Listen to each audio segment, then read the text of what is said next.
In this tutorial, I'm going to touch on some of the little tips and tricks that can make reverse flight a lot smoother, a lot more understandable with a quad kite like this. So reverse flight, of course, is based on tension in the back lines. Reverse will, in fact, work in any given direction, even rising, even in a circle. So the trick with reverse, the takeaway today is that, of course, we usually apply reverse by squeezing the bottom of the handles or pressing on the thumbs, both of which are valid. But there's a couple of things that really can help a lot. First is to understand that typically, at the moment you start to apply reverse, I found that there's actually like a half a second load up time before the reverse actually kicks in. So it's not unusual when you're trying reverse and just putting in the input, there's something inside that says that the reverse isn't working, and so we end up applying more, or we're trying to overcome that. And so the biggest thing is that I actually just gently start to apply the reverse, and then I ramp up that pressure. So it's starting and then I build into it. There is that moment where, again, it's just kind of loading up, it's changing its form and starting to direct all that wind out of the sphere of the sail up over that leading edge. And again, that just takes a moment. But here's the real takeaway is the way that we actually apply the input. So typically, I describe it in my classes as this being the karate chop edge of your hand, chop, chop. And so wherever you're holding the handles, when you want to fly reverse in that given orientation, pressing the hands slightly towards the karate chop edge of the hand without applying more thumb or without squeezing or turning the handle will actually start to induce reverse. I'm going to give you an example of that from a sideways hover in this direction. I'm pressing my hands towards the karate chop edge. And if you look close, you'll notice that I didn't specifically apply more pressure on my thumb or rotate my wrists at all. I'm going to show you going in the other direction. There it is, and it's very, very subtle. You have to watch it a few times to actually watch my hand settle in towards the karate chop side of my hand, right there. And it gives me a much, much smoother entry.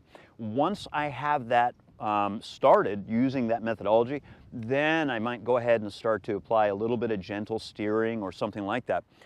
So the other, I'll just show you the other directions too. So if I'm here, it's very similar towards the karate chop edge of my hand, and the kite automatically starts to move. And even the same here, although it feels more simply like a lowering of the hands and then following through with the kite. So as far as reverse, directed reverse flight, if you want to fly shapes, let's start with the reverse flight square. So let's start, we'll go over here, and I'm going to apply the reverse, then I'll change my orientation. We'll talk about bicycle rotations in another hover.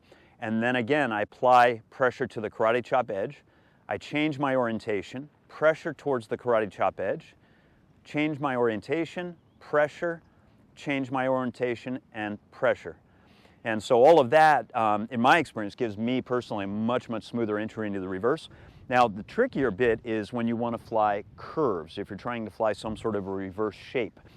And so for me, I'm not literally trying to fly. I'm going to fly reverse circle here, and I'm not actually trying to fly the circle as much as I am. What you'll see here is that I'm going to start reversing, and then while I'm reversing, I'm going to slowly turn to face down while I'm backing up, and that's going to naturally make the curve. So I'm reversing, and I slowly face down, and it automatically produces that sort of a curve. Takes a little practice to get it precise, but it does work. So again, even here, I'm going to be pressing in the reverse and then slowly facing left. Karate chop edge, slow face to the left. Karate chop edge, slow face up. And then again, the chop direction, slow face right.